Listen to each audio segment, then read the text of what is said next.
오늘은 대림절 일주입니다. 대림절 기다리고 또 주님의 다시 오심을 소망하는 날. 근데 사실은 대림절 지키는 교회가 생각보다 많이 없습니다. 저도 예전에 이제 대림절 지키지 않았던 것 같습니다. 그럼에도 불구하고 제가 대림절 다시 지키려고 하는 이유가 무엇인가? 이 시기가 갖는 의미 때문인데, 왜냐하면 오늘이 바로 12월의 시작이기 때문입니다. 연말 연시지요. 이 자칫하면 들뜨고 분주할 수 있습니다. 그래서 뭘 했는지 모르고 한 달이 훅 지나갈 수가 있는, 낭비할 수 있는 시간이 됩니다. 그래서 지금은 이제 매우 중요한 시기라고 할 수 있는데, 지난 시간을 돌아보고 새로운 시간을 이제 준비해야 되는 때가 온 거죠. 신앙인은 더욱 그렇습니다. 누군가 이제 저에게 신앙생활에서 제일 중요한 태도가 뭐냐고 물어보면 전 두 가지라고 얘기하고 싶은데요. 돌이키고 돌아보는 것. 한마디로 성찰하는 것, 그리고 회심하는 게 그게 바로 신앙의 핵심이라고 저는 보는데, 그게 없으면 똑같아지거나 아니면 안 좋아지거나 둘 중에 하나가 됩니다. 다시 말해서 성장도 멈추고 변화는 없게 되는 것이죠. 그래서 저는 이제 오늘 본문을 택했습니다. 이 대림절 기간에 우리를 돌아보고 돌이켜야 된, 우리가 다시 되찾아야 될 게 무엇일까 한번 생각을 해보았습니다. 멈출 것 멈추고 돌이킬 것 돌이키고 잃어버린 것은 찾을 수 있는 것. 한 해의 마지막 달을 살아가면서 우리가 되찾아야 될 것은 과연 무엇인가? 저는 그게 다름 아니라 왜 우리가 사느냐, 삶의 동기, 삶의 목적, 왜 우리가 신앙생활을 하느냐, 신앙생활의 계기와 그 시작, 그것이 바로 아닐까 싶습니다. 여러분 지금 열심히 한 해 살으셨을 것입니다. 근데 제가 질문을 해보겠습니다. 올 초에 여러분들 품었던 마음 그대로입니까? 올 초에 품었던 열심 그대로입니까? 올 초에 생각했던 그 일을 그대로 하고 계신가요? 만약 그것이 아니라면은 우리가 뭔가 중요한 걸 잃어버린 거죠. 우리가 왜 이걸 하는지 그 의미를 잃어버린 게 아닌가. 이제 그런 의미에서 오늘 말씀 제가 찾아보려고 하는 게, 누가복음 10장에는 바로 그걸 잃어버린 한 사람이 등장합니다. 그 사람은 누구인가? 바로 마르다인데요. 저는 그냥 마르다라고 얘기하고 싶지 않고 불쌍한 마르다다 이렇게 이야기하고 있습니다. 이 마르다는 성경에서 좀 특별한 여인입니다. 왜냐하면은 성경에는 좀처럼 등장하지 않는 최측근이에요. 최측근. 우리 말씀을 통해서 한번 확인해 볼까요? 요한복음 11장 말씀을 읽어보도록 하겠습니다. 시작. 예수께서 마르다와 그의 동생 나사로를 사랑하시더니. 여기서 말하는 본래는 대라는 단어인데 진짜 사랑하셨다는 것인데요. 어느 정도로 이들을 아꼈냐면 예루살렘에 갈 때마다 꼭 이 마르다 집, 나사로의 집을 들렸습니다. 어느 정도로 거기서 머무셨느냐? 내 집처럼 편안하게 머무셨습니다. 그만큼 믿고 따랐고요. 뿐만 아니라 나사로가 질병으로 인해서 죽음에 처했었을 때 여러 가지 위협을 무릅쓰고도 그 모습을, 그 자리를 찾아갈 정도로 예수님은 이들을 사랑하셨습니다. 말 그대로 최측근이죠. 저는 이제 최측근의 의미를 담임 목사가 될 때까지는 잘 몰랐습니다. 그런데 제가 지난 10년 목회를 하면서 최측근의 의미를 깨닫게 된 게 한 7, 8년 전입니다. 저하고 예전에 신앙생활 같이 하시던 한 집사님이 교회에 찾아오셨습니다. 아마 그때 좋았던 기억이 있으셨겠죠. 그리고는 이제 이런저렇게 교회에 오셔서 열심히 봉사도 하시고 헌신도 하시고 그러셨습니다. 그런데 이분이 어느 날 우리 성도들에게 이런저런 얘기를 하는데 한마디 단어를 계속해서 반복해서 얘기했습니다. 어떤 단어냐면 최측근, 자기는 목사님 최측근이라는 얘기를 했습니다. 그때 처음으로 제가 최측근이란 말을 들었습니다. 저는 이제 그 말의 의미, 나하고 가깝다 이런 얘기를 하시려는 것 같은데, 사실 가깝다는 의미는 또 다른 책임감이 있습니다. 뭐냐면 잘해야 돼요. 아주 쉽게 설명을 해드리겠습니다. 저희 가족이 있지 않습니까? 저희 가족이 사고 치면은 저희 가족이 사고 친 게 아니라 제가 사고 친 거하고 똑같습니다.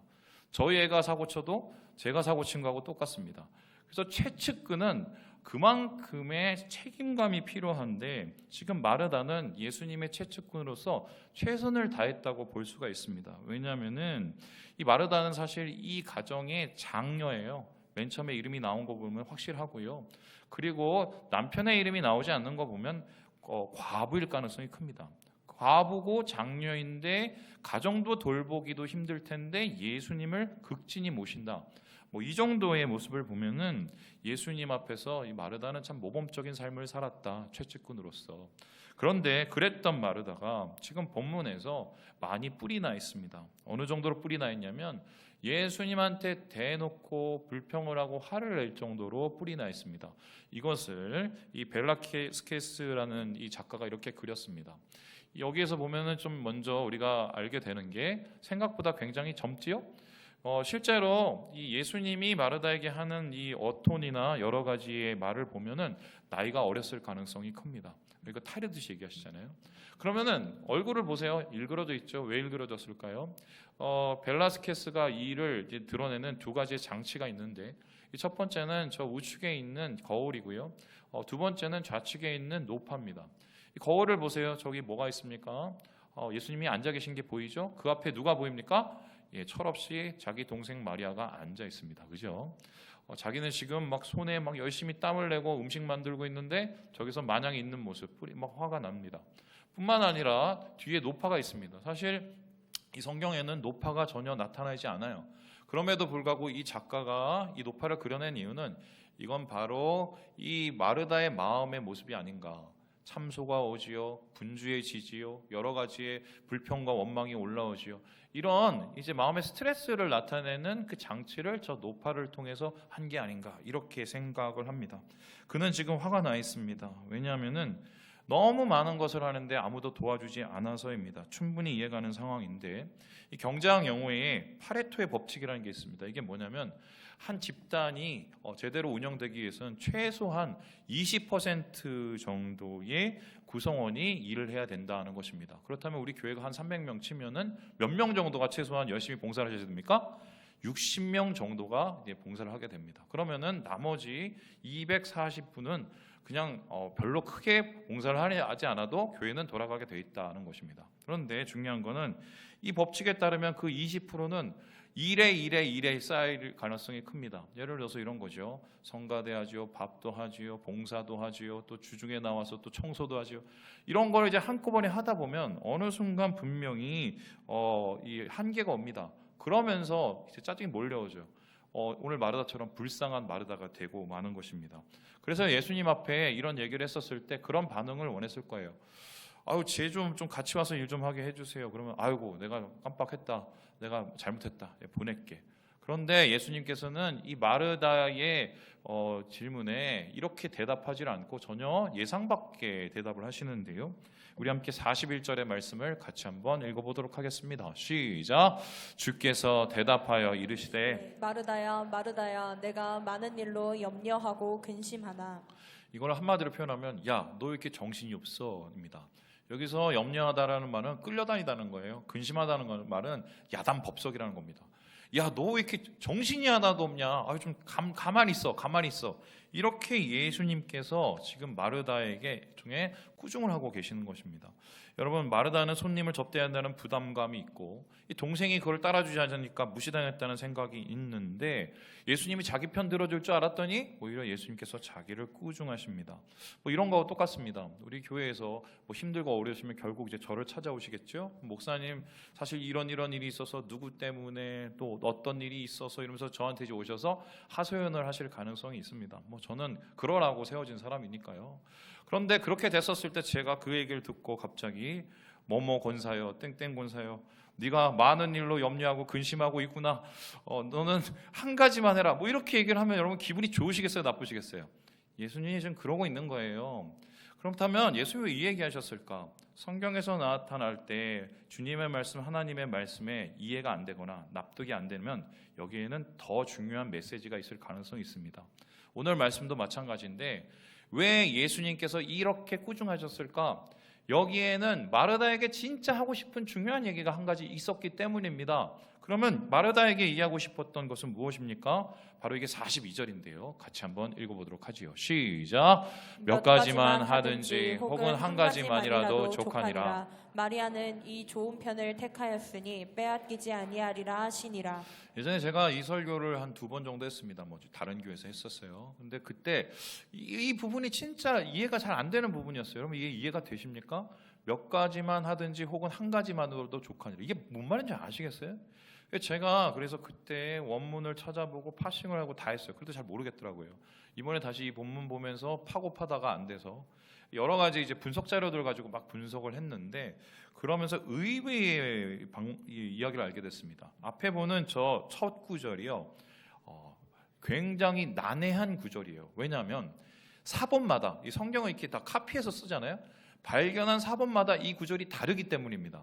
이 개역개정하고 세번역은 신의 사본을 따르지만 대다수의 이 사본은 이렇게 나 있지 않아요. 그래서 제가 여러 가지 사본에 따른 번역을 이렇게 정리를 해왔는데요. 보여주시죠.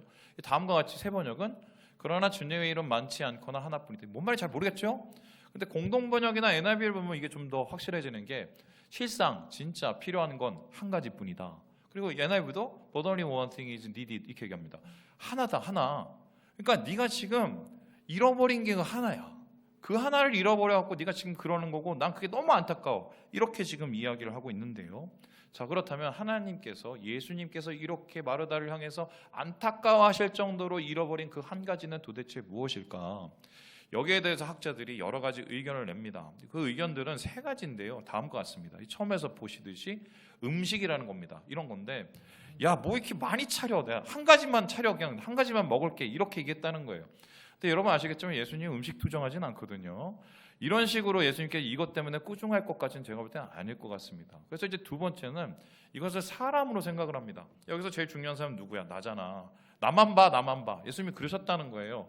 물론 우리가 봤을 때 예수님만 바라봐야 되겠지만, 말씀을 보면 예수님이 스스로를 그렇게 자기를 자랑하면서 드러내는 경우가 거의 없습니다. 그래도 이것도 사실은 여러 가지 정황상 맞지가 않아요. 그래서 대부분의 목사님들이나 대부분의 학자들이 택하는 게 세 번째 방법인데요. 이걸 일로 봅니다. 그러니까 지금 마르다는 제일 중요한 일을 한 가지 빼먹었다는 겁니다. 그러면 그 중요한 일이 뭐냐? 바로 지금 마리아가 하고 있는 일이라는 거예요. 그러니까 마리아는 예수님께 칭찬을 받고, 마르다는 그걸 못하니까 그거를 지금 욕을 먹고 있는다는 겁니다. 그러면은 마리아는 뭘 하고 있었습니까? 예수님 앞에서 말씀 듣고 예수님 발밑에서 경배하고 예배하고. 그래서 제일 중요한 게 뭐다? 예배가 중요하고 말씀이 중요하다. 이렇게 많은 목사님들이 설교를 하셨어요. 어떻게 보면 맞는 얘기 같습니다. 그런데 이렇게 되면 난리가 납니다. 왜 그렇습니까? 오늘부터 그러면은 주방에서 봉사하신 분들이 거의 없을 겁니다. 왜죠? 주방 봉사하는 것보다 여기 있는 게 훨씬 더 좋잖아요. 그럼 여기서 예배드리고 찬양하고 이게 훨씬 좋으면 누가 봉사를 합니까? 누가 휴지 줍습니까? 누가 가서 저기 회개하고 있어요? 이거 힘든 일이잖아요. 그래서 저는 여기에 대해서 조금 다른 생각을 가진 게, 이렇게 얘기를 하기 시작하면 이원론이 돼버려요. 이원론이 뭐냐면 세상을 둘로 쪽쪽해서 거룩한 것, 거룩하지 않는 것, 그리고 좋은 것, 나쁜 것, 이렇게 보는 겁니다. 예를 들어서 성전, 좋은 것, 성전에서 예배드리는 것, 좋은 일, 그리고 성전에서 교제하는 것, 좋은 교제. 근데 세상에 나가면은 가정 좀 나빠요. 거룩하지 않아요. 그리고 가정에서 여러 가지 청소하는 것 좀 별로예요. 그리고 세상에서 일하는 거, 거기서 만나는 사람들 좀 아니에요.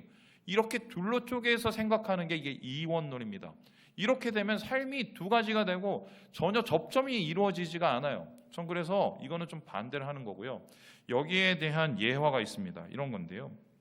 바로 실바누스라는 이 교부에 대한 이야기입니다. 실바누스라는 교부가 이 팔레스타인 출신인데, 이 시내산에다가 굴을 지어놓고는 거기에서 이제 수도를 하고 있었습니다. 시내산 여러분 아시죠? 이제 이스라엘 백성들이 이제 하나님을 만난 곳입니다. 근데 저기에서 수도를 하는데 어느 날 젊은 수도자가 한 명이 찾아왔습니다. 그래놓고는 하는 얘기가, 나 여기서 수도를 하고 싶습니다. 좋아요. 그래서 오케이를 해줬는데, 아침부터 저녁까지 있는데 사람들이 너무 바쁘게 막 청소하고 뭐하고 막 음식 만들고 이러고 있는 겁니다. 그래서 이분이 뭐라고 그랬냐면은, 아니 여러분은 썩을 육체를 위해서 왜 이렇게 열심히 너무 이렇게 바쁘게 삽니까? 이렇게 얘기를 한 거예요. 그랬더니 이 수도 원장이 실바누스가 알았다고, 그러면서 그 젊은 수도사를 방에 모시고 성경책 한 권을 갖다 드리고 거기서 이제 쉬시라고 하셨습니다. 그러고는 시간이 지났는데 6시가 되고 7시가 됐습니다. 밥 시간이죠? 부르질 않는 겁니다. 8시가 됐습니다. 부르지 않았습니다. 9시가 돼서도 부르지 않았습니다. 배가 고픈 겁니다. 그래갖고 이 젊은 수도사가 이 수도 원장을 찾아갔습니다. 실바누스 찾아가서, 아니 식사 시간이 됐는데 왜 저는 안 부릅니까? 했더니 이 실바누스 교부가 하는 얘기가, 당신은 영적인 사람이라 음식을 별로 안 좋아하는 줄 알았다고. 그래서 그냥 말씀 읽고 그렇게 그냥 살 줄 알았다고 이렇게 얘기를 한 거예요. 그랬더니 이분이 그때 부끄러워하기 시작하면서 제가 잘못 생각했습니다. 용서해 주십시오 했어요. 그랬더니 실바노스가 그에 대한 대답으로 뭐라고 했냐면 마르다가 있었기 때문에 마리아가 칭찬을 받은 거라고. 맞죠? 세상에는 사실은 예배보다 더 중요한 일도 있을 수 있어요. 그래서 그렇게 두 가지를 나누는 건 별로 중요하지 않아 보이는 것입니다.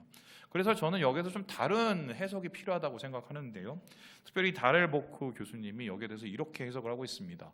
우리 같이 한번 읽어보도록 하죠. 시작.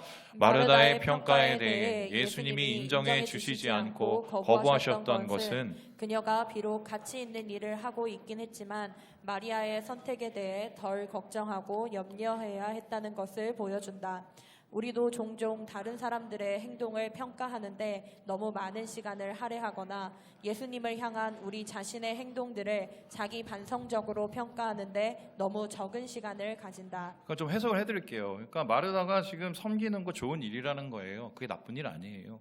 예배 드리는 거하고 혹은 말씀 듣는 것만큼 좋은 일이에요. 왜냐하면 예수님한테 음식 제공하는 거니까. 그런데 중요한 것은 그 일을 하는 태도에 문제가 있다는 것입니다. 하는데 예수님께 음식 차려드리는데 마음속에서 어떻게 해요? 그 일을 하는 원래의 목적과 초점이 사라지게 됐다는 거예요. 예수님 맛있게 먹는 게 초점이었는데 어느 날 그 초점을 잃어버리니까 어떻게 됩니까? 짜증도 나고 화도 내고 여러 가지로 마음이 불편해졌다는 것입니다. 그래서요, 오늘 이 이야기에 존재한 이유, 왜 이렇게 자매들끼리 싸운 얘기를 시시콜콜하게 여기 적어놨을까? 우리 신앙인들이 삶 속에서 아주 쉽게 저지를 수 있는 실수와 오해와 문제가 여기에 있는 겁니다. 우리가 신앙생활하고 삶 속에서 여러 가지 생활을 하고 교회 생활을 하고 봉사를 활동하고 또 여러분 함께 모여서 교제를 하는데 그러다가 맨 처음에 좋게 시작을 하다가 좀 지나기 시작하면은 좀 이상해지기 시작합니다. 왜 그럴까요? 초점을 잃어버리기 때문입니다. 우리가 분명히 그 목적과 우리가 그것을 이해하는 분명히 방향성이 있었는데 시간이 지나면서 잊혀지고 잃어버리게 된 것입니다. 그렇다면 우리의 신앙생활, 우리의 교회생활, 우리의 삶의 모습 속에서 초점이 이루어지면 어떻게 될까? 이 40절을 보면 그 이상한 이 현상들이 나타나는데 우리 같이 한번 읽어보도록 하겠습니다. 시작. 마르다는 준비한 일이 많아 마음이 분주한지라. 예수께 나아가 이르되 주여 내 동생이 나 혼자 일하게 두는 것을 생각하지 아니하시나이까. 그를 명하사 나를 도와주라 하소서. 지금 보세요. 이 일 때문에 마음이 분주해졌다고 그럽니다. 그래서 초점이 원래의 목적이 아니라 일에 맞춰지게 되면 어떻게 되느냐? 다음과 같이 되는데 보여주세요. 첫 번째는요, 염려하게 됩니다.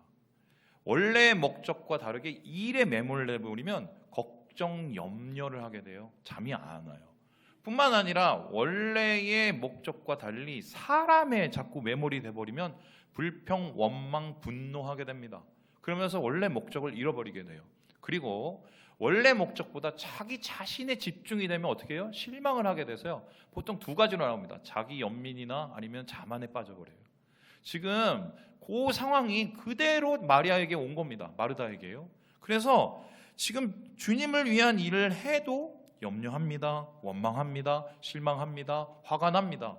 그리고 참지 못하고 주님께 불평을 늘어놓습니다. 이러한 초점을 잃어버린 상태, 결국 이것 때문에 원래의 목적은 완전히 사라지고 원래의 결과도 완전히 사라져요. 문제는 이게 여기서 끝나는 게 아니라는 겁니다. 마르다에서 좀 더 악화되기 시작하지 않습니까? 그럼 어떻게 되는지 아세요? 엘리야가 됩니다. 우리 함께 열왕기상 말씀을 같이 한번 읽어보도록 하겠습니다. 시작. 그가 대답하되 내가 만군의 하나님 여호와께 열심히 유별하오니 이는 이스라엘 자손이 주의 언약을 버리고 주의 제단을 헐며 칼로 주의 선지자들을 죽였음이오며 오직 나만 남았거늘 그들이 내 생명을 찾아 빼앗으려 하나이다. 가장 위대한 일을 했지요. 바알 선지자들 850명하고 싸웠습니다. 얼마나 대단합니까? 그런데 그 후에 초점을 잃어버렸어요. 그리고 어떻게 됩니까? 지금 마르다처럼 일이 되는 게 하나도 없어요. 승질내지요. 아무도 없어요. 사람들 원망하지요. 그리고는 어떡합니까? 자기 자신에게 난 안 할래요. 나 죽고 싶어요. 실망합니다. 그래서 소위 말해서 마르다에서 악화가 되면 그렇게 어디냐? 엘리야가 되는데 그 다음에 엘리야에게 찾아온 게 뭡니까? 영적 침체입니다. 그냥 초점을 잃어버린 그 상태를 내비둬 버리면 영적 침체에 빠지게 되고 못 헤어나와요. 한번 여기에서 헤어나오기 싶으면 정말 그만큼 두세 배의 에너지가 드는데 지금 엘리야가 그렇게 되고 있는 것입니다. 그런데 그래도 그나마 나아요. 엘리야의 상태를 그냥 내비두지 않습니까? 그럼 어떻게 되는지 아세요? 베드로처럼 됩니다. 우리 함께 마태복음 16장의 말씀을 같이 한번 읽어보도록 하지요. 시작. 예수께서 돌이키시며 베드로에게 이르시되 사탄아 내 뒤로 물러가라. 너는 나를 넘어지게 하는 자로다. 내가 하나님의 일을 생각하지 아니하고 도리어 사람의 일을 생각하는도다 하시고. 뭐라고 부르셨습니까? 사탄이라고 부르셨어요. 왜 사탄이라고 부르느냐? 너 맨 처음에 나 따를 때 나의 일, 하나님의 일을 한다며. 그런데 지금 네가 하는 거는 사람의 일이야 라는 거예요. 어떤 일을 했냐면은 예수님 십자가 지신다 그러니까 안 돼요. 십자가 지면 안 돼요. 왜요? 십자가 지면 자기 인생이 다 끝나버리거든요. 그러니까 제가 절대로 못 지게 만들었습니다. 그건 사탄이라는 거예요. 영적 침체가 해결이 안 되지 않습니까? 그럼 어떻게 되는지 아세요? 정말 사람의 일만 남습니다. 사람의 일 속에 파묻혀서 정말 그때는 주님이 아무것도 계시지 않는 그 최악의 상태를 경험하게 돼요. 지금 이러한 상태 속에서 마르다는 헤어나올 수가 없는 상황까지 이르게 됐다고 주님이 판단하셨기 때문에 너 왜 이렇게 정신이 없냐? 너 왜 그거 잃어버렸어? 이렇게 이야기를 하고 있는 것입니다. 제가 요즘에 질문 한번 해보겠습니다. 요즘에 제가 제일 무서워하는 게 뭔지 아십니까? 요즘에 제가 제일 무서워하는 거. 북한의 오물풍선 별로 안 무섭습니다. 핵무기 뭐 설마 쏘겠어요? 제가 제일 무서워하는 게 제 자신이에요. 제가 왜 제 자신이 제일 무섭냐? 제가 승질낼까 봐 요즘 제일 무섭습니다. 왜냐하면은 여러분 좀 이해하셨으면 좋겠어요. 제가 이제 우리 장로님들하고 같이 어쨌든 화평 과정을 거치고 또 한 달 동안 이제 교회에서 봉사도 하고 또 열심히 애써 주셔서 이렇게 진행되고 있는데, 그러니까 이게 좀 이렇게 곤두서 있어요. 이게 뭐 이렇게 잠시라도 이렇게 좀 마음 내려놓기가 되게 힘들어요. 왜냐하면 지금 아직까지는 적응 기간이고 아직까지 해야 될 일이 많기 때문에. 그리고 이제 가끔씩 또 지난주에도 방송에 한번 사고 나기 시작하면 머리가 아주 복잡해집니다. 이제 그러면서 아주 그냥 승질이 이렇게 차오르는데 화를 낼 수가 없잖아요. 그러면 이제 마음속에 이제 막 꾹꾹 눌러놔요. 이제 꾹꾹 눌러놓는데 지난주에 저희 아내가 어떤 일로 뭘 물었는데 제가 못 들었습니다. 근데 저희 아내가 왜 얘기했는데 못 들었냐 했더니 갑자기 제가 막 승질이 올라가서 제가 짜증을 냈습니다. 제가 요즘에 웬간하면 저희 아내한테 짜증을 안 냅니다. 제가 그 보복이 무섭기 때문에 절대 안 내는데 제가 짜증을 냈어요. 그래서 저희 아내가 신기하게 저를 쳐다봤습니다. 안 그러다 그러니까요. 그래서 저도 놀랐어요. 이게 내가 좀 이렇게 좀 많이 곤두서 있구나, 넓어서해졌구나, 그럴 내가 알겠습니다. 그리고는 그 다음날 새벽에 오고 저녁에 또 와서 기도를 했어요. 하나님, 제가 이거 요즘에 이게 너무 곤두서 있어서 이거 어떻게 될지 모르겠습니다. 이 마음에 이게 불이 꺼지지 않아서 뭔가 이제 막 터질 것 같은 내 마음이 든 거예요. 그래서 그렇게 기도를 했어요. 이거 어떡하지요? 막 기도를 하는데 갑자기 마음속에서 하나님께서 저에게 음성을 하나 주셨어요. 어떤 음성이냐면 너 왜 그거 하니? 이랬어요. 그거 너 왜 하니? 이랬어요. 지금 뭐 합병 왜 하죠? 공사 왜 하죠? 목회 왜 하죠? 가정 왜 돌봐야 되죠? 왜 하니? 그걸 하나님께서 저한테 질문을 하셨습니다. 그래서 제가 거기에 대답을 바로 할 수 있었습니다. 왜요? 배웠으니까요. 우리 너무 잘 알죠. 살아도 주의 영광을 위해서 살고 죽어도 주의 영광을 위해서 살고 주님 영광이잖아요. 우리가 목회 왜 합니까? 하나님 때문에 하고, 우리가 합병 왜 했습니까? 교회 위해서 주님 기뻐하실 것 같아서 하고, 또 우리가 여러 가지 뭐 교회를 아름답게 만드는 이 일 왜 합니까? 하나님이 원하시고 예수님 기뻐하시니까 이거 하는 거죠. 너무 당연한 대답이에요. 너무 당연한 대답. 그렇게 제가 기도를 했더니 하나님께서 저한테 되물으셨어요. 진짜 그러니? 진짜 그러니? 하나님이 그렇게 물어보시는데 제가 아멘이라고 말을 못 하겠더라고요. 균열이 온 거죠. 어느 순간인가 나는 분명히 예수님 때문에 한 거라고 생각을 했고 예수님 때문에 참았는데, 예수님 때문에 지금 견디고 있는데 그 초점과 목적이 어느 순간인가 무너진 거죠. 그래 놓으니까 사람 보이고 환경 보이고 일 보이고 그리고 내 자신이 막 보이고 그러면서 이도저도 아닌 모습이 돼버린 거예요.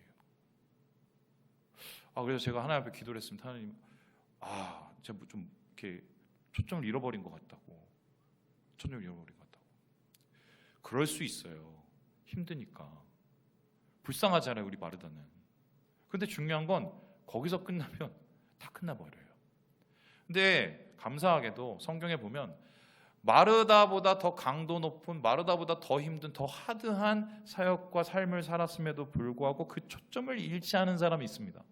그 사람이 누구냐? 바울 선생님이세요. 제가 바울을 좋아하는 이유는 이신칭이 때문에 좋아하는 게 아니라 바울 선생님의 인격 때문에 제가 좋아합니다. 근데 바울 선생님이 왜 자기가 이것을 견뎌낼 수 있는지, 이 모든 것을 감당할 수 있는지를 이렇게 얘기를 하는데요. 우리 함께 로마서 14장 말씀을 같이 한번 읽어보도록 하겠습니다. 시작. 우리가 살아도 주를 위하여 살고 죽어도 주를 위하여 죽나니 그러므로 사나 죽으나 우리가 주의 것이로다. 다시 한번 읽어보겠습니다. 시작. 우리가 살아도 주를 위하여 살고 죽어도 주를 위하여 죽나니 그러므로 사나 죽으나 우리가 주의 것이로다. 바울은 되게 억울한 사람이었어요. 왜냐하면 예수 믿고 나서 집에서 쫓겨났습니다. 전승에 따르면 그 사람은 결혼한 사람이고요.